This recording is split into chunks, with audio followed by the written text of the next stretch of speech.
বড়মার সকল ভক্তের জন্য একটা সুখবর। নৈহাটি বড় কালী পুজো সমিতি ট্রাস্টের উদ্যোগে শুরু হতে চলেছে আগামী 27শে জুন শুক্রবার রথযাত্রার শুভ লগ্নে মন্দিরে বসে বড়মার ভোগ প্রসাদ সেবা। প্রতি সপ্তাহে সোম, বুধ ও শুক্রবার বৈধ কুপন সঙ্গে রাখতে হবে, এটা বাধ্যতামূলক, অমাবস্যার দিন ছাড়া। ভোগের কুপন নেওয়ার সময় সকাল 10টা থেকে 11টা পুজো দেওয়ার লাইনে, আর ভোগ প্রসাদ খাওয়ানো হবে দুপুর 1টা 30 মিনিট থেকে 3টে পর্যন্ত। এছাড়া আরও একটা খবর আছে, যেটা বড়মার নিঃশুল্ক চিকিৎসা সেবা কেন্দ্র। প্রতি সপ্তাহে শুক্রবার সকাল 11টা থেকে দুপুর 12টা।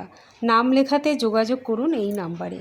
চিকিৎসা সেবা কেন্দ্রে নাম লেখানো যাবে শুধুমাত্র বুধবার ও বৃহস্পতিবার সকাল 10টা থেকে 10:30টা।